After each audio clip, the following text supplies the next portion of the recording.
500 ಕೊಡ್ಬೇಕು ಅಂತಕ್ಕಂಥ ಬೇಡಿಕೆ ಇತ್ತು. ಹೋರಾಟಗಾರರು ಬಿಟ್ಟು ಹೋದ್ರು. ಆ ನಂತರ ನಾವು ಏನ್ ಹೇಳಿದ್ರು, ರಿಕವರಿ ಮೇಲೆ ನೀವು ತೆಗಿಬೇಕು, ರಿಕವರಿ ಇದರಿಂದ ನಮ್ಗೆ ತೊಂದರೆ ಆಗ್ತಿದೆ, ಏಕರೂಪ ಕೊಡ್ಬೇಕು ಅಂತಕ್ಕಂಥದ್ದು ಹೇಳಿದ್ರು. ಅದಕ್ಕೆ ನಾವು ಮಾಲೀಕರನ್ನ ಕರೆದು ಒಪ್ಪಿಗೆ ಪಡೆದಿವಿ. ಒಪ್ಪಿಗೆ ಪಡೆದು ಅವ್ರು ಸೂಚನೆ ಕೊಟ್ಟಿವಿ.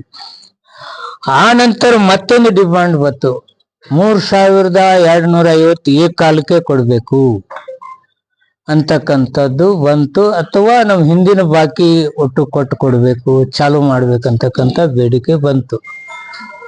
ಆ ಬೇಡಿಕೆಗೆ ನಾವು ಸ್ಪಂದಿಸಿ ನಿನ್ನೆ 5 ಗಂಟೆಗೆ ಇವ್ರಿಗೆಲ್ಲರಿಗೆ ಹೋರಾಟಗಾರರಿಗೆ ನಾನು ವಿನಂತಿ ಮಾಡ್ಕೊಂಡೆ, ಬಂದ್ಬಿಡಿ, ನಾನು ಫ್ಯಾಕ್ಟ್ರಿ ಮಾಲಕರ ಜೊತೆ ಮಾತುಕತೆ ಮಾಡಿದ್ದೇನೆ, ಪ್ರಾರಂಭ ಮಾಡೋಣ ಅಂತಕ್ಕಂಥ ವಿಚಾರವನ್ನು ನಾನು ಹೇಳಿದೆ.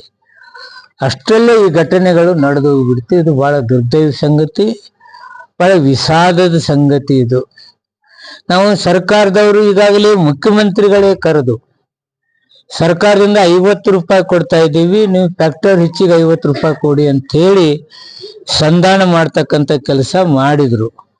ಆದ್ರಿಂದ ಬೆಳಗಾವಿ ಜಿಲ್ಲೆಯಲ್ಲಿ ಶುಗರ್ ಫ್ಯಾಕ್ಟ್ರಿಗಳು ಪ್ರಾರಂಭವಾದವು, ನಮ್ಮಲ್ಲಿನೂ ಪ್ರಾರಂಭವಾದವು. 4 ಶುಗರ್ ಫ್ಯಾಕ್ಟ್ರಿಗಳು ಬಿಟ್ಟು ಎಲ್ಲ ಕಡೆ ಪ್ರಾರಂಭ ಆಯ್ತು. ಅದ್ರ ಜೊತೆಗೆ ಮೊನ್ನೆ ಒಂದು ಫ್ಯಾಕ್ಟ್ರಿಗೆ ಹೋಗಿ ಗಲಾಟೆ ಮಾಡ್ತಕ್ಕಂಥದ್ದಾಯ್ತು. ಇವತ್ತು ಸಮೀರ್ ವಾಡಿಗೆ ಬರ್ತಕ್ಕಂಥ ಕೆಲಸ ನಿನ್ನೆ ಆಗಿದೆ. ಇದರಲ್ಲಿ ಯಾರು ಕಿಡಿಗೇಡಿಗಳು ಮಾಡಿದ್ದಾರೆ ಅವ್ರಿಗೆ ಶಿಕ್ಷೆ ಆಗ್ತಕ್ಕಂಥದ್ದು, ಕಾನೂನು ಕ್ರಮ ಕೈಗೊಳ್ತಕ್ಕಂಥದ್ದು ಸರ್ಕಾರ ಮಾಡುತ್ತೆ.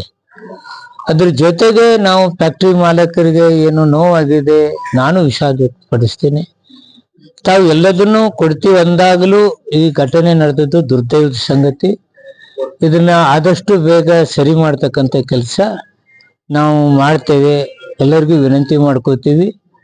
ನನಗೆ ಬೇಸರ ಅಂದ್ರೆ ಆ ರೈತ 12 ತಿಂಗಳ ಬೆಳೆದಂತ ಕಬ್ಬಿಗೆ ಬೆಂಕಿ ಹಚ್ಚತಕ್ಕಂಥದ್ದು, ಇದು ಯಾರಿಗೂ ಒಳ್ಳೆ ತರಲಿಲ್ಲ, ಯಾರ ರೈತನಿಗೆ ಒಳ್ಳೆ ತರ್ತಕ್ಕಂಥದ್ದಲ್ಲ. ಯಾರ ಕಿಡಿಗೇಡಿಗಳು ಎಂಥವ್ರು ಇರಲಿ ಇಂಥ ದುಷ್ಕೃತ್ಯಕ್ಕೆ ಹಾಕ್ಬೋದು. ಯಾಕಂದ್ರೆ ವರ್ಷವಿಡೀ ಅವನು ಪಾಪ ಜೋಪಾನ ಮಾಡಿ ನೀರು ಹಾಕಿ ಬೆಳೆಸಿ ಅದಕ್ಕೆ ಬೆಂಕಿ ಇಟ್ಟಾಗ ಯಾರ ರೈತನಿಗೆ ಯಾವ ಕಿಚ್ಚು ಬರಬಾರ್ದು.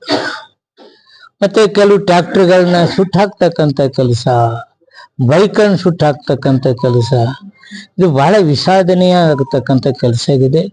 ಇದನ್ನು ಸರ್ಕಾರ ಗಮನಿಸ್ತದೆ. ಇದು ಒಂದು ಕಡೆ.